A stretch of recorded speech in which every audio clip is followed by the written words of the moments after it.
பிரியமானவர்களே, எப்படி இருக்கீங்க? நல்லா இருக்கீங்களா? மறுபடியும் இந்த ஜெபிக்கலாமா நிகழ்ச்சியில் உங்களையெல்லாம் பார்ப்பது எனக்கு அதிக சந்தோஷம். நம்ம சேர்ந்து ஜெபிக்க போகிறோம். இன்றைக்கு ஆச்சரியமான அற்புதங்கள் நடக்க போகிறது. இயேசு கிறிஸ்து உங்களை ரொம்ப நேசிக்கிறார். அவர் உங்கள் மேலே ரொம்ப அன்பும் பாசம் வைக்கிறதுனால வாரந்தோறும் இந்த நிகழ்ச்சியின் மூலம் உங்களோட சந்தித்து பேசுகிறார், உங்களை உற்சாகப்படுத்துகிறார், பலப்படுத்துகிறார். ஆண்டவருக்கு ஸ்தோத்திரம். உங்களை எல்லாருக்கும் இயேசு கிறிஸ்துவின் நாமத்தில் நான் வாழ்த்துக்களை சொல்லிக் கொள்கிறேன். சத்தியம் தொலைக்காட்சி மூலமாக உலகத்தின் பல தேசங்களையும் இதில் இணைந்திருக்கிறீங்க. ஆண்டவருக்கு ஸ்தோத்திரம் உண்டாவதாக.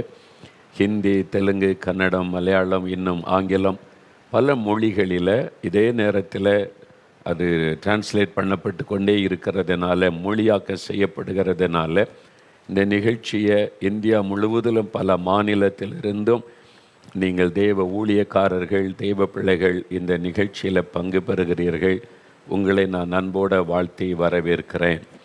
அதையும் தாண்டி உலக அளவில் ஆசியா கண்டம் முழுவதிலும் பல தேசத்திலிருந்து இந்த ஜெபத்தில் இணைந்திருக்கிறீங்க. ஐரோப்பா கண்டத்திலிருந்து, ஆப்பிரிக்கா கண்டத்திலிருந்து, அமெரிக்காவிலிருந்து இணைந்திருக்கிறீங்க. அப்படியே ஆஸ்திரேலியா, நியூசிலாந்து தேசங்களில் இருந்தெல்லாம் உங்களை எல்லாருக்காக நான் தேவனை துதிக்கிறேன். இது மனிதனால் நடக்கிற ஒரு விஷயம் அல்ல. 2020 அந்த கொள்ளை நோய் காலத்திலிருந்து இத்தனை வருஷ காலம் ஆண்டவர் தடையில்லாமல் இதை நடத்தி கொண்டு வர்றார்ல. கர்த்தர் ஒரு காரியத்தை செஞ்சால் அதுக்கு தடை யாரும் பண்ண முடியாது. அவர் தடையில்லாமல் நடத்தி கொண்டே வருவார். அதிலிருந்து அறியலாம் தேவன் இதில் தலையிட்டு காரியத்தை செய்கிறார் என்பதாக. சரி, இப்பொழுதும் ஆண்டவருடைய வார்த்தையை நம்ம தியானிக்க போகிறோம். கடந்த நாட்களில் கடைசியாக நம்ம சொன்ன ஒரு முக்கியமான காரியம், ஜெயம் கொள்ளுகிறவர்கள் என்கிற தலைப்பில் நம்ம தியானிக்க ஆரம்பித்திருக்கிறோம். தொடர்ச்சியாக நாம் இதை தியானிக்க போகிறோம். என்னால் வெளிப்படுத்தின விசேஷத்தில் 2-3 அதிகாரங்களில் கடைசி நாட்களில் நடக்க போகிற சம்பவங்களை சொல்லி கொண்டு வரும்போது சபைகள் 7 சபைகள், ஆசியா மைனரில் இருந்த 7 சபைகள், அந்த சபைகளுக்கு ஆவியானவர் தன்னுடைய வார்த்தையை கொடுக்கும்போது ஒவ்வொரு சபைக்கும் தேவ செய்தி சொல்லப்பட்டு முடிவில் சொல்லப்படுகிற ஒரு வார்த்தை என்னவென்றால், ஜெயம் கொள்ளுகிறவன் எவனோ அவனுக்கு இந்தந்த ஆசீர்வாதங்கள் பரலோகத்திலே கொடுக்கப்படும். ஜெயம் கொள்ளுகிறவர்களுக்கு ஜீவ விருட்சத்தின் கனி கொடுக்கப்படும். ஜெயம் கொள்ளுகிறவர்கள் 2ஆம் மரணத்தினால் சேதப்படுவது இல்லை. ஜெயம் கொள்ளுகிறவர்களுக்கு மறைவான மன்னா வழங்கப்படும். வெளிப்படுத்தல் 2ஆம் அதிகாரம் 7ஆம் வசனம், வெளிப்படுத்தல் 2ஆம் அதிகாரம் 11ஆம் வசனம், வெளிப்படுத்தல் 2ஆம் அதிகாரம் 17ஆம் வசனத்தில் மறைவான மன்னாவை புசிக்க கொடுப்பேன். வெளிப்படுத்தல் 2:26 ஜெயம் கொள்ளுகிறவர்களுக்கு ஜாதிகளின் மேல் அதிகாரம் கொடுப்பேன் ஆண்டவர் சொல்கிறார் அந்த ஆசீர்வாதங்கள். வெளிப்படுத்தல் 3:5 ஜெயம் கொள்ளுகிறவர்களுக்கு வெண் வஸ்திரம் தரிப்பிக்கப்படும். வெளிப்படுத்தல் 3:12 அவர்களை தேவாலயத்தில் தூணாக்குவேன். வெளிப்படுத்தல் 3:21 என் சிங்காசனத்தில் என்னோட கூட உட்காரும்படி அருள் செய்வேன். ஜெயம் பெறவங்க தான் இயேசுக்கு பக்கத்தில் சிங்காசனத்தில் உட்கார முடியும், அவருக்கு பக்கத்தில் ஈக்குவலாம். இந்த ஆசீர்வாதம்லாம் யாருக்கு? ஜெயம் கொள்ளுகிறவர்களுக்கு. வெறும் விசுவாசிகளுக்குன்னு சொல்லப்படலை, பரிசுத்தவான்களுக்குன்னு சொல்லப்படலை, அப்போ சீஷர்களுக்குன்னு சொல்லப்படலை. ரட்சிக்கப்பட்டவர்கள் தேவனுடைய பார்வையிலே பரிசுத்தவான்கள் என்று வேதம் சொல்லுகிறது. அப்போ ரட்சிக்கப்படுகிறவர்கள் விசுவாசிகள் என்றும் அழைக்கப்படுகிறார்கள். ரட்சிக்கப்பட்டவர்கள் அவருடைய சீஷராய் மாறி கர்த்தரை மகிமைப்படுத்துகிறது வேதத்தில் சொல்லப்படுகிறது. ஆனால் இந்த வார்த்தைகளை எல்லாம் பயன்படுத்தாமல் விசுவாசிகள், தேவனுடைய பிள்ளைகள் அல்லது தேவனுடைய ஊழியர்கள், சீஷர்கள் இந்த வார்த்தையெல்லாம் பயன்படுத்தாமல் வெளிப்படுத்தின விசேஷத்தில் இந்த ஆசீர்வாதங்கள் எல்லாம் பரலோகத்தில் கொடுக்கப்படுகிற பாக்கியம் யாருக்காக என்றால் ஜெயம் கொள்ளுகிறவர்களுக்கு. ஆண்டவர் அந்த வார்த்தை சொல்லியிருக்க என்ன காரணம்? நீங்கள் நல்லா விளங்கி கொள்ளணும். ஜெயம் கொள்ளுகிறவர்கள், நீங்கள் ரட்சிக்கப்பட்டிருந்தால் மாத்திரம் போதாது, நிலைத்திருக்கணும். போராட்டங்கள் வரும், பிரச்சனை வரணும், ஜெயிக்கணும், மேற்கொள்ளணும். ஜெயித்து ஜெயித்து ஜெயம் பெற்றவளாய் நின்றாதான் பரலோகத்தில் போய் இந்த பாக்கியத்தை பெற முடியும் என்று ஆண்டவர் சொல்கிறார். அப்போ வெறுமனே ஊழியக்காரன்னு சொல்லி கொண்டிருந்தால் போதாது. ஊழியத்தில் போராட்டம் வரும், நெருக்கம் வரும், ஜெயிக்கணும், ஜெயம் பெற்றவர்களாய் முன்னேறணும். இதுதான் ஆண்டவர் எல்லாருக்குமே சொல்லக்கூடிய வார்த்தை. நீங்கள் ஜெயிக்கிறவளாக இருக்கணும், ஜெயம் பெற்றவளாக இருக்கணும். எப்படிங்க இவ்வளோ போராட்டமாக இருக்குது, பிசாசு வரை கட்சிக்கிற சிங்க மாதிரி எளிமையாக நிற்கிறான், என்னால் எப்படிங்க ஜெயிக்க முடியும் அப்படின்னு நினச்சிங்கன்னா 1 கொரிந்தியர் 15:57 ஆண்டவர் என்ன வாக்கு கொடுக்கிறார்? நமக்கு ஜெயம் கொடுக்கிற தேவன். ஆண்டவருக்கு ஒரு பெயரை, நமக்கு ஜெயம் கொடுக்கிற தேவன். நான் உனக்கு ஜெயம் தருவேன். அதான் ஆண்டவருடைய வாக்குத்தத்தம். உன்னால் ஜெயிக்க முடியும். நீ இதுவரைக்கும் தோல்வி அடைந்திருக்கலாம். தோல்வி தோல்வி தோல்வி. ஆவிக்குரிய வாழ்க்கையில், குடும்பத்தில், பிஸ்னஸில், வேலையில் எல்லாம் தோல்வி, சோர்வு.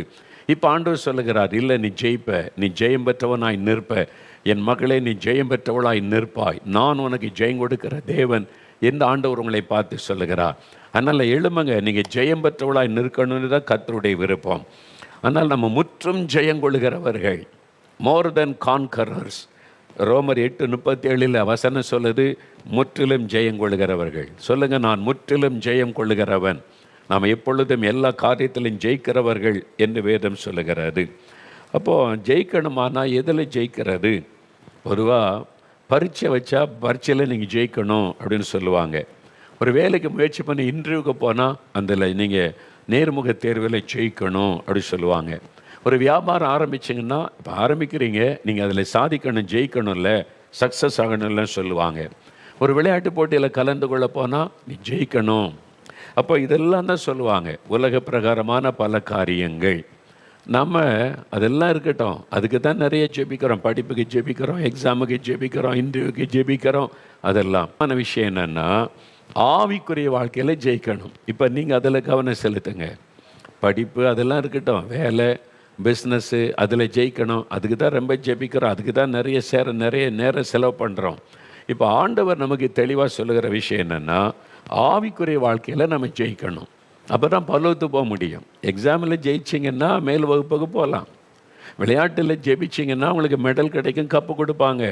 எல்லோரும் ஒருவேளை புகழ்ச்சி, தேசத்தின் தலைவர் முறை கொண்டு புகழுவாங்க, டிவியில் போடுவாங்க. 1 நாள் 2 நாள் அப்புறம் மறந்துடுவாங்க, அவ்வளவுதான். இதை வச்சு பரலோகத்தில் போயெல்லாம் நம்ம நிற்க முடியாது. பரீட்சையில் ஜெயிக்கிறது, அப்புறம் உங்களுடைய வியாபாரத்தில் ஜெயித்தா உங்களுக்கு காசு கிடைக்கும், அந்த பகுதியில் வியாபாரிகள் மத்தியில் புகழ்ச்சி கிடைக்கும், அவ்வளவுதான். ஆனால் ஆவிக்குரிய வாழ்க்கையில் நீங்கள் ஜெயிக்கணும்ல. இதெல்லாம் ஜெயித்தோம். ஆவிக்குரிய வாழ்க்கையில் ஜெயம் இல்லாமல், பரிசுத்தத்தில் வெற்றி இல்லை, ஆவிக்குரிய வாழ்க்கையில் ஜெயம் இல்லை, தோல்வி, ஏமாற்றம், சோர்வு, ஜெபிக்க முடியல, பைபிள் வாசிக்க முடியலன்னு சொல்லி ஆண்டவருடைய வருகையில் மிஸ் ஆகிடுவீங்களே, காணப்படாமல் போயிடுவீங்களே, பரலோகத்தில் போய் அந்த பெரிய பாக்கியத்தை இழந்து போயிடுவீங்களே. அப்போ எதில் கவனம் செலுத்தணும்? நம்ம அதிகம் கவனம் செலுத்த வேண்டியது ஆவிக்குரிய காரியத்தில் நாம் ஜெயிக்கணும், சாதிக்கிறவர்களாக நிற்கணும், ஜெயம் பெற்றவர்களாக இருக்கணும் என்பது தான் ஆண்டவர் சொல்லுகிற காரியம். அப்போ ஜெயிக்கிறவங்க தான் பரலோகத்தில் ஆண்டவருக்கு முன்னாலே போய் மகிழ்ச்சியோடு நிற்க முடியும். அதனால் அதில் நம்ம கவனம் செலுத்த வேண்டியது அவசியம். என்ன ஜெயிக்கணும் நம்ம? அப்படி ஆவிக்குரிய வாழ்க்கையில் என்ன போராட்டம் அப்படின்னு நினைக்கிறீங்களா? அதாவது நமக்கு போராட்டம் உலகம், மாமிசம், பிசாசு. வேத வசனம் சொல்லுது 3 காரியத்தில் நமக்கு போராட்டம் உண்டு. ஒன்று மாமிசம்னா நம்முடைய சரீரம், நம்முடைய இந்த ரத்தமும் மாம்சம் உள்ள இந்த சரீரம், இதோட போராட்டம். அப்புறம் உலகம், நம்ம வாழ்கிற உலகத்தில் பல சேலஞ்சஸ், பல போராட்ட சோதனை நமக்கு வருகிறது, அதை ஜெயிக்கணும். அப்புறம் சாத்தான், மறைந்திருந்து தாக்குகிற எதிராளியாகிய பிசாசு, அவனை ஜெயிக்கணும். இதான் நம்முடைய அனுதின வாழ்க்கையில். இது என்றைக்கே ஒரு நாள் ஒரு போட்டி வைப்பாங்க, பிசாசை யுத்தம் பண்ணிட்டு போகிறதில்ல. எவ்ரிடே லைஃப்பில் இந்த 3 போராட்டம் இருந்துக்கிட்டே இருக்கும். இந்த 3ஐயும் நம்ம ஜெயிக்கணும். அனுதினமும், எவ்ரிடே இதை மனதில் ஆழமாக பதிக்கணும். இன்னும் எக்ஸாம், பள்ளியில் ஸ்கூல் எக்ஸாம் வச்சா ஒரு exam quarterly, half yearly, final exam ஒரு குறிப்பிட்ட தேதியில் வச்சா முடிஞ்சிடும், அப்புறம் ஃப்ரீ. இது ஆவிக்குரிய யுத்தம் அப்படி கிடையாது. எல்லாம் யுத்தம் முடிஞ்சிட்டு தம்பி ஃப்ரீ அப்படிலாம் கிடையாது. இந்த உலகத்தை விட்டு பரலோகத்தில் ஆண்டவருக்கு முன்னால் போகும் வரைக்கும் இந்த போராட்டம் ஜெயிச்சுக்கிட்டே இருக்கணும். போராடி போராடி ஜெயித்து முன்னேறி போகணும். அதுதான் கிறிஸ்தவ வாழ்க்கை. இதை மறந்துடுறாருங்க. அதனால் போராட்டம், ஃபாதர் பாடியிருக்கிறாங்கல்ல, போராட்டம், வாழ்க்கை என்பது போராட்டமே, நல்லதொரு போராட்டம்.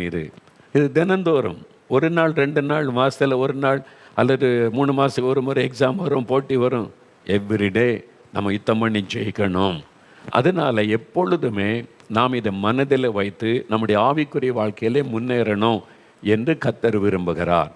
நீங்கள் தோத்துட்டேன், இப்போ ஜெபிக்க முடியல, இப்போ என்னால் சந்தோஷமாக இருக்க முடியல, நான் பின்வாங்கிட்டேன்னு இருந்தீங்கன்னா பரலோக பாக்கியத்தை இழந்துருவீங்க.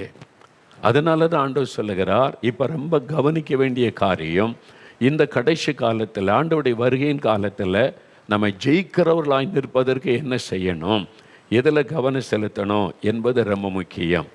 பாருங்களேன், எக்ஸாமில் ஜெயிக்கணுமானா அவங்களுக்கு எத்தனை சப்ஜெக்ட் இருக்குது, என்ன சப்ஜெக்ட் எடுத்திருக்கிறாங்க, அதை பற்றி ஒரு தெளிவு இருக்கணும். அறிந்து இந்த சப்ஜெக்டில் கவனம் செலுத்தி, இத்தனை பாடம், 5 பாடமோ 6 பாடமோ, அதை கவனம் செலுத்தி அதில் படிக்கிறது, அதில் அறிந்து கொள்ள வேண்டியதெல்லாம் அறிந்து கொண்டு தங்களை ஆயத்தப்படுத்தி கொண்டே இருப்பாங்க ஜெயிப்பதற்கு. விளையாடுறவங்கள பார்த்துருக்கீங்களா? விளையாடுறவங்க, ஸ்போர்ட்ஸில் போகிறவங்கள பார்த்தீங்களா? அதுவும் நீங்கள் ஒரு மாவட்டத்துக்கு விளையாடும் போதே நிறைய அவங்க டைம் ஸ்பெண்ட் பண்ணி ஆயத்தமாவாங்க.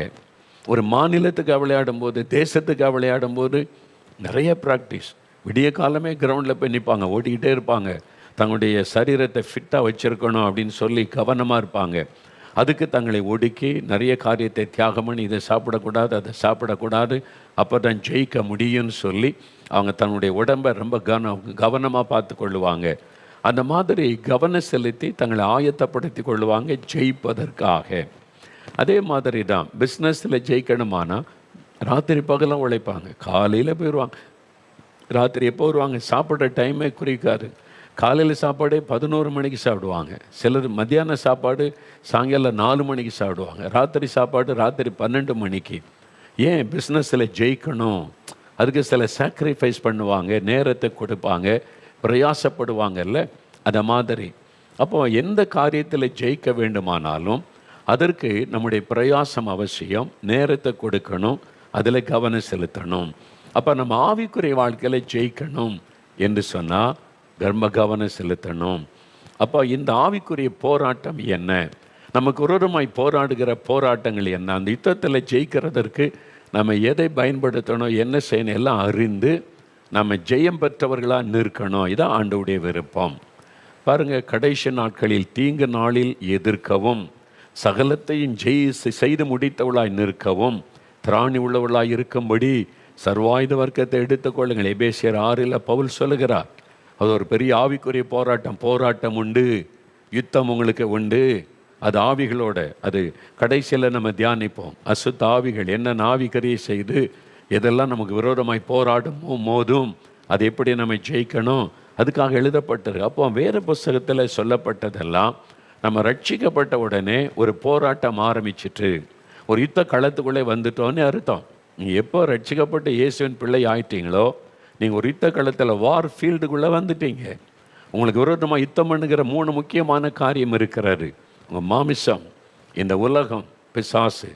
ஆனால் இந்த பொதுவாக நீங்கள் பார்த்தீங்கன்னா அந்த 3க்கு பின்னால் இருப்பது சாத்தான் தான். இந்த 3க்கு பின்னால் இருந்து செயல்படுவது சாத்தான் தான். ஏன்னா நீங்கள் ரட்சிக்கப்படும் போது என்ன நடந்தது, ரட்சிக்கப்படுறதுக்கு முன்னால் பிசாசின் பிள்ளைகளாக இருந்தீங்க, சாத்தானுடைய பிள்ளைகளாக நம்ம இருந்தோம். அவனுடைய ஆளுகைக்குள்ளே அவன் விரும்பினபடி பாவம் செய்து கொண்டு இருந்தோம். நம்ம மனம் திரும்பி ரட்சிக்கப்பட்ட உடனே இப்போ கட்சி மாறி இயேசுக்குள்ளே வந்துட்டோம். அவன் எதிர்கட்சி ஆகிட்டான், இப்போ ஆளுங்கட்சியாக இயேசுவோட நம்ம வந்துட்டோம். அவனுக்கு எப்போவுமே நம்ம மேலே ஒரு கோபம் இருக்கும், திரும்ப நம்மளை கொண்டு போகணும், அவன் கட்சிக்குள்ளே இழுக்கணும், அல்லது நம்மளை செயல்பட விடக்கூடாது. அதனால் நமக்கு விரோதமாக போராடி கொண்டே தான் இருப்பான். அனுதினமும் எப்பெல்லாம் வாய்ப்பு கிடைக்குது, என்னெல்லாம் வாய்ப்பு கிடைக்குது, எப்படி இவங்களை யுத்தத்தில் வீழ்த்துவது என்று யுத்தம் பண்ணி கொண்டே இருப்பான். அதனால தான் நமக்கு இந்த போராட்டம். அப்போ நம்ம ரட்சிக்கப்பட்டு இயேசுவை பின்பற்ற ஆரம்பித்த உடனே நம்ம ஒரு யுத்த களத்துக்குள்ளே வந்து விட்டோம், நம்ம ஜெயிக்கணும். அது ஒன்று தான் நோக்கமாக இருக்கணும். யுத்த களத்தில் வந்துட்டோம், பின்னால் ஓட முடியாது, பின்வாங்க முடியாது, முன்னால் தான் போய் ஆகணும். யுத்தம் பண்ணணும், ஜெயிக்கணும். இதை மனதில் பதித்து கொள்ளுங்க.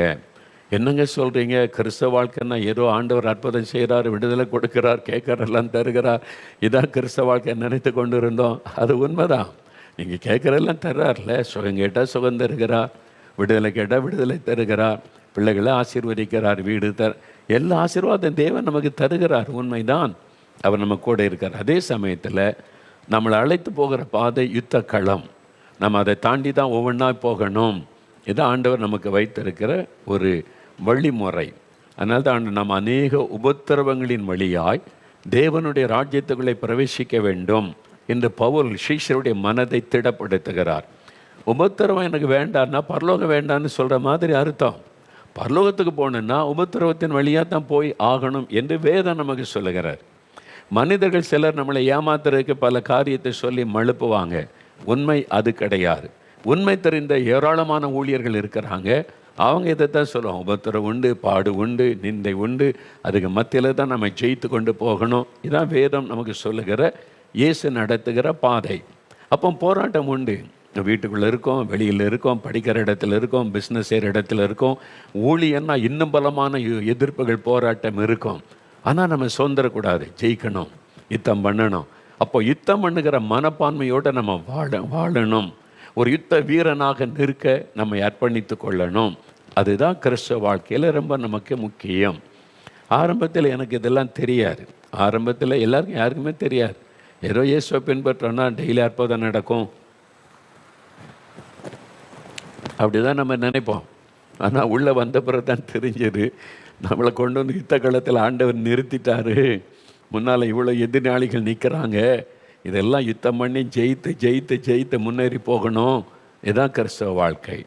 பயந்துறாருங்க. ஆண்டவர் நம்மளை தனியாக விட்டுட்டு நீ யுத்தம் பண்ணு, நான் வெளியில் நின்று வேடிக்கை பார்க்குறேன்ல, அவர் முன்னணியில் நிற்பார். அவர் தான் கேப்டன் ஆஃப் அவர் ஆர்மி. முன்னால் நிற்பார். பயப்படாத, நான் கூட இருக்கிறேன், யுத்தம் பண்ண, அடி, நீ ஜெயித்துருவ, மேற்கொள்ளுவ. அவர் கூட நிற்பார், நம்மளை தைரியப்படுத்தி கொண்டே இருப்பார். அவர் தனியாலாம் விட்டுட்டு போயிட மாட்டார். என்னைக்கா தனியாக விட்டுட்டு போவார்? அவர் எப்பவும் கூட இருப்பார். தாவீதுக்குள்ள எப்படி அந்த தைரியம் வந்துச்சு? கோலியாத்தை பார்த்து எல்லாரும் பயப்படுறாங்க. ராட்சதன், இவன் சின்ன பையன் மாதிரி இருக்கிறான். ஏன் பயப்படலன்னா, என் கூட ஒருத்தர் இருக்கிறார் கோலியாத்தே, உன்னை விட அவர் எவ்வளோ வல்லமை உள்ளவர் தெரியுமா, மோதிப்பார். அந்த யுத்தத்தில் தைரியம். நம்முடைய சொந்த பலத்தை நம்பி அல்ல, என் கூட ஒருத்தர் இருக்கிறார், அவர் சேனைகளின் கர்த்தர், அவர் அவ்வளோ பெரிய தேவன், சாத்தானின் தலையை மிதித்தவர், பிசாசு காலின்களை நசிக்கனவர், அவருடைய வல்லமையெல்லாம் உறிந்து எடுத்து கொண்டவர். அவருக்கு முன்னால் நம்ம வாலாட்ட முடியாது, சும்மா வீரம் பேசுவோம், அவ்வளோதான். இயேசு அவர் தான் நம்முடைய கேப்டன். அவரை சார்ந்து கொள்ளுங்க. அவர் இல்லாமல் ஜெயிக்க முடியாது. அதனால தான் அனுதினமும் அவரோடு உங்களுடைய ஐக்கியம் சரியாக இருக்கணும். அதில் கரெக்டாக இருந்து அவரோட நடக்க ஆரம்பிச்சிட்டிங்கன்னா இன்ட்ரெஸ்டிங்காக இருக்கும். சாத்தான் என்னுடைய 50 வருஷ ஊழிய பாதையை திரும்பி பார்க்குறேன், எத்தனை போராட்டம், எத்தனை போராட்டம். ஆண்டவர் என்னை தோல்வி அடைய விடவில்லை. சில சமயம் என்னுடைய மிஸ்டேக்குனால சில தோல்வி வந்தது. ஆனால் ஆண்டவர் விட்டுறல, மறுபடியும் பலப்படுத்தி தைரியப்படுத்தி நிறுத்தி எத்தனை வெற்றிகள், எத்தனை வெற்றிகள், அனுதின போராட்டத்தில் வெற்றிகள், எல்லாத்துலேயும் ஜெயம் கொடுத்த ஒன்றை நினச்சி பார்த்தாலே சந்தோஷமாக இருக்கும். நானாக இவ்வளோ தூரம் கடந்து வந்தேன் அப்படின்னு சொல்லி இல்லை, அவர் கரம் பிடித்து அழைச்சிட்டு வந்தார். அதனால் போராட்டம் உண்டு, நம்ம யுத்தம் பண்ணணும், ஆவிக்குரிய போராட்டம் பண்ணி ஜெயம் பெற்றவளாக நிற்கணும். அது ஆண்டவருக்கு பேர். சொல்லுவார் ஆண்டவர், என் பிள்ளை ஜெயித்து வந்திருக்கிறான் அப்படின்னு சொல்லுவார். அதானே பெருமை. எக்ஸாம்லாம் எழுத மாட்டேன், எனக்கு பயமாக இருக்குப்பா, வேண்டான்னு சொன்னால் தகப்பனார்ன்னு சொல்லுவார். என்னடா பயப்படுற, நீ எழுது, ஜெயித்துற. ஜெயிச்சுட்டா தகப்பன் சொல்லுவார், என் பையன் பார்த்தீங்களா மார்க் எடுத்து ஜெயித்துட்டான். அப்படி தான் ஆண்டவர் சொல்லுவார், என் பிள்ளை ஜெயிக்கிறவன், நான் கூட இருக்கிறேன்டா, தைரியமாக நீ போராடு, தைரியமாக நில்லு. அதனால் ஜெயம் பெற்றவர்களாக நாம் இருக்கணும். அப்போ யுத்தத்தை சந்திக்காமல் ஜெயத்தை பார்க்க முடியாது. யுத்தத்தை சந்திக்கணும், எதிரியை சந்திக்கணும், போராட்டத்தை சந்திக்கணும். முதலாவது போராட்டம் எங்கே தெரியுமா? இதை முதல்ல அறியணும். எங்கெங்கே நமக்கு போராட்டம் இருக்கிறதோ அந்த அறிவை நமக்கு வேணும், அப்போ தான் ஜெயிக்க முடியும். முதலாவது போராட்டம் எங்கே ஆரம்பிக்க தெரியுமா? யாக்கோபு, பரிசுத்த யாக்கோபுல நிருபம் 4ஆம் அதிகாரம் 1வது வசனம் பாருங்கள். முதலாவது யுத்தம் எங்கே ஆரம்பிக்குதுன்னா, பரிசுத்த யாக்கோபு 4ஆம் அதிகாரம் 1வது வசனம் எடுத்துட்டிங்களா? 315வது பக்கம் புதிய ஏற்பாட்டில். உங்களுக்குள்ளே யுத்தங்களும் சண்டைகளும் எதனாலே வருகிறது? உங்கள் அவயவங்களில் போர் செய்கிற இச்சைகளினால் அல்லவா? உங்கள் அவயவங்களில், உங்களுடைய சரீர அவயங்கள் இருக்குல்ல, கண்ணு, காது, மூக்கு, உங்களுடைய கைகள், உங்களுடைய அவயவங்களில் போர் செய்கிற இச்சைகளினால் அல்லவா? நம்முடைய அவயத்தில் யுத்தம் பண்ணுகிற, போர் செய்கிற காரியம் இருக்கிறது. நம்முடைய மாம்சம்தான் முதலாவது நம்முடைய எதிரி.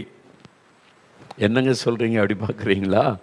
முதலாவது யுத்தம் நம்முடைய மாம்சத்தோடு தான், நம்முடைய சரீரத்தோடு தான்.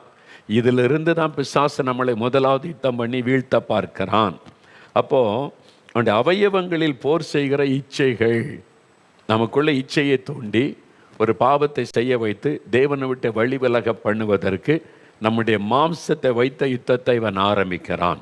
அப்போ முதலாவது யுத்தம் நம்முடைய அவயவங்களில் தான் நடக்கிறது. அப்போ நம்முடைய சரீரம் இதான் முதல்ல நீங்கள் அறிந்து கொள்ளணும். 1 பேதுரு 2:11 வசனம் பாருங்கள். 1 பேதுரு 2:11 வசனம், 318 பக்கம் எடுத்துட்டிங்களா? நம்ம இந்த காரியங்களை நிதானமாக நம்ம தியானிக்க போகிறோம். வசனத்தை பார்த்துட்டு ப்ராக்டிக்கலாகவும் யோசிக்க போகிறோம். அப்போ உங்களுக்கு தெரிஞ்சிடும் உங்கள் வாழ்க்கையில் ஏன் இதெல்லாம் நடக்குது, நம்ம என்ன செய்யணும், எப்படி மேற்கொள்ளணும் என்பதை நீங்கள் அறிந்து கொள்ள முடியும். 1 பேதுரு 2:11 பாருங்கள். பிரியமானவர்களே, அந்நியர்களும் பரதேசிகளுமாய் இருக்கிற நீங்கள் ஆத்மாவுக்கு விரோதமாய் போர் செய்கிற மாம்ச இச்சைகளை விட்டு விலகுங்கள். பார்த்தீங்களா? ஆத்மாவுக்கு விரோதமாக யுத்தம் பண்ணுகிற, போர் செய்கிற மாமிச இச்சைகள், நம்முடைய சரீரம், இந்த மாமிசத்தில் உண்டாகிற இச்சைகள், இது ஆத்மாவுக்கு விரோதமாக போராடு. ஆத்மா ரட்சிக்கப்பட்டு விட்டார். ஆத்மாவில் ஆண்டவர் வாசம் பண்ணுகிறார், கனெக்ட் ஆயிற்று. ஆனால் இந்த மாம்சம் என்ன செய்து போராடுகிறாரு, ஆத்மாவுக்கு விரோதமாய் போராடுகிறது, ஒரு யுத்தம் செய்கிறது. இங்கே ஆண்டவர் சொல்கிற அந்நியர்களும் பரதேசிகளுமாய் இருக்கிற நீங்கள் ஜெயிக்கணுமானா முதலாவது அந்நியர்களாக இருக்கணும். பூமிக்கு அந்நியர்கள், பரதேசிகள். பரதேசின்னு என்னன்னு தெரியுமா? வீடு வாசல் இல்லாத ஆள், நிரந்தரமாக தங்கியிடாம பரதேசிப்பா, ஊரெல்லாம் சுற்றிக்கிட்டு இருப்பான். நமக்கு இந்த உலகத்தில் பரதேசிகளாக வாழுகிறோம். அப்போ வீடெல்லாம் இருக்குதுல்ல, கார்லாம் வச்சுருக்கிறீங்க, அது நிரந்தரம் கிடையாது, தற்காலிகம். இந்த உலகத்தில் வாழ்கிறதுக்கு ஆண்டவர் தந்திருக்கிறார், அவ்வளோதான். அப்போ நிரந்தர வீடு பரலோகத்திலலாம் இருக்குது. ஏசு அங்கே தானே வீட்டை ஆயத்தம் பண்ணி கொண்டு இருக்கிறார். அவரோட வாழ்வதற்கான ஒரு இடம் அங்கே தான் நிரந்தரம். பரலோகம் தான் நிரந்தரம். பூமியில் உள்ளதெல்லாம் நிரந்தரம். இந்த பூமியில் பரதேசி, அவ்வளோதான். நீங்கள் அந்த அர்ப்பணிப்புகளை வரணும். இந்த உலகம், வீடு, காரு, இந்த உலகத்தையே பற்றி கொண்டு வந்து அதனால்தான் நிறைய பேர் தோல்வி அடைகிறோம். ஆனால் தான் உலகத்திற்கானவைகளை அல்ல, மேலானவைகளை நாடுங்கள் என்று வசனம் சொல்லுதில்லை. நாம் இந்த உலகத்திற்குரியவர்கள் அல்ல, உலகத்தில் வாழுகிறோம். எவ்வளோ காலம்? 70 வருஷம், பலத்தின் மிகுந்த நாள் 80 வருஷம். ஒரு குறிப்பிட்ட காலம் இயேசுவுக்காக வாழுவதற்கு, அவ்வளவுதான். ஆனால் நிரந்தரமாக நமக்கு பரலோகத்திலே ஆண்டவர் இடத்தை ஆயத்தம் பண்ணுகிறார். அவரோடு நித்திய காலமாக அவரோடு வாழ்வது, அதுதான் நிரந்தரம், மேலானது. ஆனால் தங்க சொல்ல, பிரியமானவர்களே, நீங்கள் அந்நியர்கள்.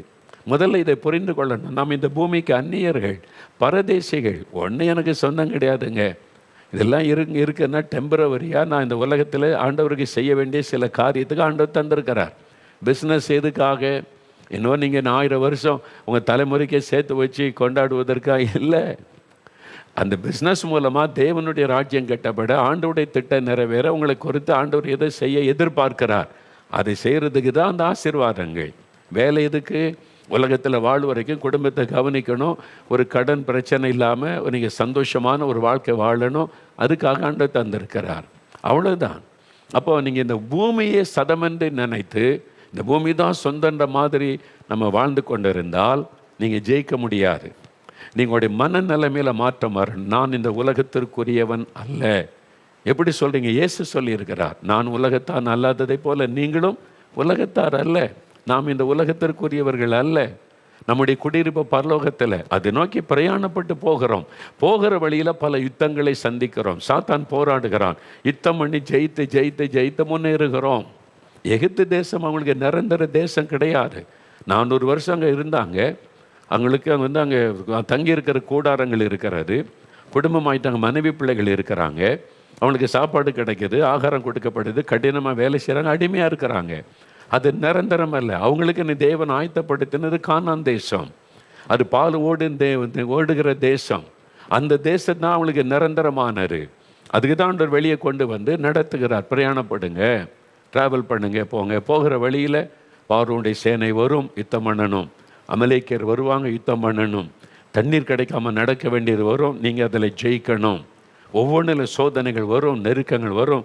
ஜெயித்து ஜெயித்து ஜெயித்து போகணும். கடைசியில் 2 பேர் தான் ஜெயித்து போனாங்க. மற்ற எல்லாரும் தோத்துட்டாங்க. முறுமுறுத்து பின்வாங்கி சோர்ந்து போய் தோத்துட்டாங்க. அந்த பெரிய பாக்கியத்தை இழந்துட்டாங்க. அதுக்கு தான் நமக்கு பாடமாக எழுதப்பட்டு இருக்கிறது. நம்ம பாவ அடிமத்திலிருந்து விடுதலை பெற்று விட்டோம். எகிப்தின் சூழலிலிருந்து ஆண்டவர் விடுவித்து விட்டார், ரட்சித்துட்டார், அப்படி பிள்ளையாக்கிட்டார். ட்ராவல் பண்ணி கொண்டு இருக்கிறோம். முடிவு பரியந்த நிலை நிற்பவனே ரட்சிக்கப்படுவான். கடைசி வரை நிற்கணும். வெளியே வந்துட்டோம், இனிமேல் எப்படி இருக்கலாம்? ஏமாந்து போயிடாதங்க. ஜெயிக்கணும். போராட்டம் வரும், இடையில வந்து மாறாவின் அந்த கசப்பு வரும், அந்த இடையில பல சர்ப்பங்களின் தீண்டுதல் வரும், சில பொல்லாதவழி எழும்பி குழப்பத்தை உண்டாக்குவாங்க. எல்லாத்தையும் தாண்டி ஜெயித்து நீங்கள் போய் சேரணும்ல. அதை தான் ஆண்டவர் எழுதி வச்சிருக்கிறார். அப்போ நாம் அதை மனதில் கொண்டு, ஏதோ இந்த உலகத்தில் நிரந்தரம் கிடையாது, நான் தற்காலிகமாய் வாழ எனக்கு ஒரு வீடு தந்திருக்கிறாரு, நான் வாழணும், புசிக்கணும், அதுக்கு ஒரு வேலை தந்திருக்கிறார், வருமானம், அவ்வளவுதான். இந்த சிந்தை நமக்குள்ள வரணும். பரதேசி, நான் இந்த பூமிக்கு அந்நியன், இந்த இதுக்குரிய சொந்தக்காரன் கிடையாது, அந்நியன், ஆண்டவர் எனக்குன்னு வச்சிருக்கிறது மேலானது. இந்த சிந்தை நமக்குள்ள இருந்தால் ஈஸியாக ஜெயிக்க முடியும். இந்த உலகம் உலகம் உலகம்னு இருக்கிறவங்களால ஜெயிக்க முடியாது. அந்த பணத்துக்காக எதையும் செய்ய ஆரம்பிச்சிருவாங்க. அவங்க தான் பின்வாங்கி போய் கடைசியில் உலகின் மாயையில் சிக்கிக்கொள்ளுவாங்க. அதில் நம்ம சிக்கிக்கொள்ளாதபடி நம்ம ஜெயித்த முன்னேறி போகிறதுக்கு இந்த சிந்தை நமக்கு இருக்கணப்போ, நம்முடைய மாமிசம் ஆத்மாவுக்கு விரோதமாக யுத்தம் பண்ணுகிறது. முதல்ல அதை நம்ம ஜெயிக்கணும். அதுதான் ஆண்டவர் விரும்புகிற ஒரு காரியம். மாம்ச இச்சைகள் போராடும். சரி, இதில் கலாத்தியர் 5ஆம் அதிகாரம் 17ஆம் வசனம் பாருங்களேன். கலாத்தியர் 5ஆம் அதிகாரம் 17ஆவது வசனம். வேதத்தை புரட்டுங்க. கலாத்தியர் 5:17. புதிய ஏற்பாட்டில் 262வது பக்கம் எடுத்துட்டிங்களா? 262வது பக்கம் 17ஆவது வசனம் பாருங்கள். மாம்சம் ஆவிக்கு விரோதமாகவும் ஆவி மாம்சத்துக்கு விரோதமாகவும் இச்சிக்கிறது. நீங்கள் செய்ய வேண்டும் என்கிறவைகளை செய்யாதபடிக்கு இவைகள் ஒன்றுக்கொண்டு விரோதமாக இருக்கிறது. பார்த்தீங்களா? இதை நான் அறிந்து கொள்ளணும். மாம்சம், ஆவி, இந்த ரெண்டு எங்கே இருக்குது? இங்கே தான். இது மாம்சம், இதுக்குள்ளே ஆவி இருக்கிறது. அப்போ மாம்சம் ஆவியும் ஒரே இடத்துல தான் இருக்குது. ரெண்டுக்குள்ளும் போராட்டம் நடக்குது, யுத்தம் நடக்கிறது. இந்த மாம்சம் சொல்லுது நான் சொல்கிறபடி தான் நடக்கணுங்குது. உள்ளுக்கு இருக்கிற ஆவி அதை ரட்சிக்கப்பட்டு விட்டது, அது ஆண்டவர் விரும்புகிறபடி தான் செய்யணும், அதுக்கு ஏற்றபடி தான் நீ மாறணும்னு சொல்லுது. அப்போ இந்த மாம்சம் ஆவிக்கு விரோதமாய் போராடுகிறது. யுத்தம் இங்கே தான் நடக்குது. முதல்ல நம்முடைய சரீரத்தில் யுத்தம் நடக்குது. அவங்களுக்கு அந்த ஆவிக்கு விரோதமாக மாம்சம் போராடும். இந்த மாம்ச விருப்பம், மாம்ச ஆசை, உலக சிந்தை, உலக மக்களை போல யோசிப்பது, சிந்திப்பது, நான் அதை செய்யணும், இதை செய்யணும், இந்த நான் அப்படி செய்யும், உங்களுக்குள்ள அந்த அந்த இச்சை எழும்பி மாம்சம் ஆவிக்கு விரோதமாக யுத்தம் பண்ணு. இந்த யுத்தம் இதில் நீங்கள் ஜெயிக்கணும். ஜெயித்து மாம்சத்தை கீழ்ப்படுத்தி ஆவி எழுப்பி நிற்கணும். ஆவிக்குரிய மனிதன் இது. மாம்ச மனிதன் வெளி மனிதன், உள்ளான மனிதன் ஆவிக்குரிய மனிதன், ஸ்பிரிச்சுவல் மேன். இது கார்னல் மேன். இந்த மாம்ச சரீரம் கார்னல் மேன். உள்ளுக்குள் இருப்பது ஸ்பிரிச்சுவல் மேன், ஆவிக்குரிய மனிதன். அவன் தான் ரட்சிக்கப்பட்டு ஆண்டவரோட தொடர்பு ஆவியில் தான் நமக்கு உண்டாகிறது. அப்போ அதுக்கு விரோதமாக இந்த மாம்சம் போராடும். நம்ம அதை ஜெயிக்கணும். முதல்ல மாம்சத்தை கீழ்ப்படுத்தி ஆவிக்குரிய மனிதன் எழுந்து நிற்கிற அந்த வெற்றியை நம்ம பெறணும். இது ஒரு நாள் வெற்றியோட முடியாது. ஆரம்பத்தில் கொஞ்சம் கஷ்டமாக இருக்கும். நீங்கள் போராடி போராடி ஜெயிச்சிட்டிங்கன்னா அப்புறம் நீங்கள் ஈஸியாக மெயின்டைன் பண்ணிடலாம். ஈஸியாக நீங்கள் மேற்கொண்டு போய்கிட்டே இருக்கலாம். அந்த மாம்சம் எழும்புறது உங்களுக்கு உடனே தெரியும். உடனே நீங்கள் ஜெபித்து அதை கீழ்ப்படுத்தி விட முடியும். அதனால் பயப்பட தேவையில்லை. இப்போ நீங்கள் அறிந்து கொள்ள வேண்டிய சத்தியம், இந்த மாம்சம் ஆவிக்கு விரோதமாக யுத்தம் பண்ணுகிறாரு. எனக்குள்ளே ஒரு யுத்தம் நடக்குது. உண்மைதானே? யுத்தம் நடக்குதுல்ல உங்களுக்குள்ள. மாம்சம் ஒன்று சொல்லுது, ஆவியானவர் உங்களுடைய ஆவியோடு தான் பேசுவார். உங்களுக்குள்ள தான் ஆவிக்குரிய மனிதன், ஸ்பிரிச்சுவல் மேன், அவனோடு தான் பரிசுத்த ஆவியானவர் பேசுவார். அதுக்கு நீங்கள் செவி கொடுத்தீங்கன்னா மாம்சத்தை மேற்கொள்ள முடியும். கோபம், எரிச்சல், வைராக்கியம், நான் சொல்றது, நான் செய்கிறது, சுய விருப்பம், இதெல்லாம் தான் எழும்பி உங்களுடைய ஆவிக்குரிய வாழ்க்கையை அழித்து கொண்டு இருக்கிறாரு. நீங்கள் அதில் ஆவிக்குரிய மனிதனுக்கு நீங்கள் மேற்கொள்ள அபிஷேகத்துக்கு இடம் கொடுத்து எழும்பிட்டீங்கன்னா இந்த மாம்சத்தின் கிரியெல்லாம் ஒடுக்கப்பட்டுரும். நான் என்பது ஒடுக்கப்பட்டுரும். சுயம் ஒடுக்கப்பட்டு விடும். அப்போது நீங்கள் ஜெயித்தவர்களாய், வெற்றி பெற்றவர்களாக நிற்பீங்க. ஆரம்ப காலத்தில் நான் ரொம்ப கஷ்டப்பட்டேன். அதெல்லாம் எனக்கு இந்த அளவுக்கு விளக்கெல்லாம் சொல்ல ஆள் கிடையாது. ஒரே போராட்டம், தோல்வி, அப்புறம் ஜபம், அப்புறம் எழும்புறது, தோல்வி, எழும்புறது, ஜபம். அந்த ஆண்டவர் கொஞ்சம் கொஞ்சமாக கற்றுக் கொடுத்து ஆவிக்குரிய மனிதன் பலனடைஞ்சு நின்றால் இந்த மாம்சத்தை மேற்கொள்ள முடியும், நீ ஜெயிக்கலாம் என்று சொல்லி கற்றுக் கொடுத்து வெற்றியின் பாதையிலே நடத்த ஆரம்பித்தார். அதே மாதிரி தான் இன்றைக்கி உங்கள் வாழ்க்கையில். சரியா? இப்போது முதலாவது இதனுடைய முதல் பகுதி கொஞ்சம் தான் பார்த்துருக்குறோம். இன்னும் வருகிற வாரத்தில், நாளைக்கு அற்புத பெருவிழாவில், அடுத்த வாரத்தில் இன்னும் தொடர்ச்சியான பல காரியங்களை ப்ராக்டிக்கலாக அனுதின வாழ்க்கையில் இந்த மாம்சம் எப்படி எழும்பி போராடுது, எப்படி நம்ம ஆவியினால் இதை ஜெயிக்கணும்.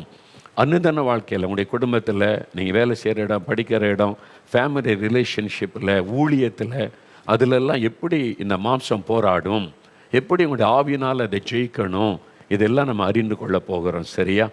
எனக்கு இந்த வருஷத்தில் ஆண்டவர் கற்றுக் கொடுத்ததை உங்களோட பகிர்ந்து கொள்ள நிற்கிறேன், அவ்வளவுதான். எனக்கு பைபிள் காலேஜில் கூட இதெல்லாம் எனக்கு சொல்லித்தரல, இந்த மாதிரி சப்ஜெக்ட்லாம் இல்லை. ஆனால் ஆண்டவர் கற்றுக் கொடுத்தார், ஒன்றொன்றா.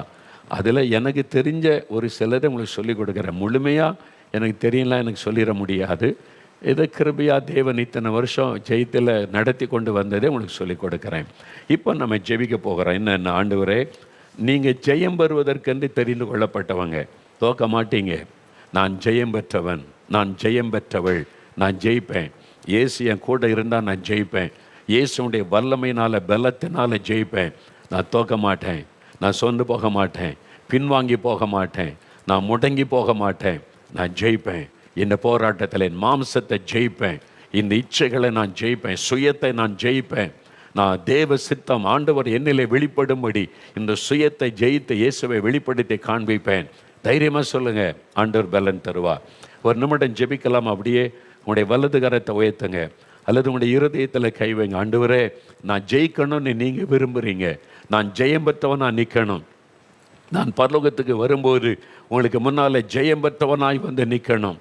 தோல்வி அடைந்தவனாக அல்ல, உமக்கு அவமானத்தை கொடுத்தவனாக அல்ல, உம்மை மகிமைப்படுத்தியனவனாய், சாத்தானை வெட்கப்படுத்தியனவளாய், ஆண்டவரே, நான் ஜெயித்த நிலைமையில வந்து நிற்கணும். என் மாம்சத்தை நான் ஜெயிக்கணும். என் மாம்சத்தில் எழும்புகிற சுயத்தை நான் ஜெயிக்கணும். நான் எனது என்கிற சுயம் அழிக்கப்பட்டு இயேசுவின் நாமம் என்கிற உம்முடைய நாமத்தை உயர்த்தும்படிக்கு நான் ஜெயிக்கணும். எனக்கு கிருபை தாங்க, பலன் தாங்க. என்னை ஜெயிக்க வைக்கிற ஆவியானவருக்கு ஸ்தோத்திரம். எனக்கு ஜெயம் கொடுக்கிற இயேசு கிறிஸ்துவின் வல்லமைக்காக ஸ்தோத்திரம். ஆண்டவரே, ஒவ்வொருவரையும் பலப்படுத்தும். இன்னைக்கு தோல்வி அடைந்து சோர்ந்து போய் பின்வாங்கி போய் கலங்கி இருக்கிற பிள்ளைகளை தொடுவீராக. மறுபடியும் உயிர்ப்பையும் ஜெயம் பெற்றவர்களாய் மாற்றும். உம்முடைய வல்லமைக்குள்ளே நான் ஒப்பு கொடுக்கிறேன். எங்கள் ஒவ்வொருவரையும் நீங்கள் பலப்படுத்தி ஜெயிக்கிறவர்களாய் நிறுத்துகிற அன்பிற்காக ஸ்தோத்திரம், ஸ்தோத்திரம், ஸ்தோத்திரம். இயேசு கிறிஸ்துவின் நாமத்தில் ஜெபிக்கிறோம். ஆமேன், ஆமேன். ஆண்டவர் உங்களோடு பேசியிருக்கிறார்ல, தொடர்ந்து இதை தியானிங்க. இந்த வசனங்களை வாசித்து தியானித்து உங்களுக்குள்ள இருக்கிற உள்ளான ஆவிக்குரிய மனிதன் பலன் கொண்டு எழும்பணும். இந்த மாமிசம் சுயம், நான் நினைக்கிறதா, நான் சொல்கிறதா என்கிற சுயம் சாகி செத்து இயேசு விரும்புகிறார், இயேசு நினைக்கிறாரு, இயேசுவை மகிமைப்படுத்துகிறதா என் மூலமாக வெளிப்படணும் என்கிற ஒரு வாழ்க்கைக்கு வருவதற்கு உங்களை அர்ப்பணித்து கொண்டு ஜெபம் பண்ணுங்க.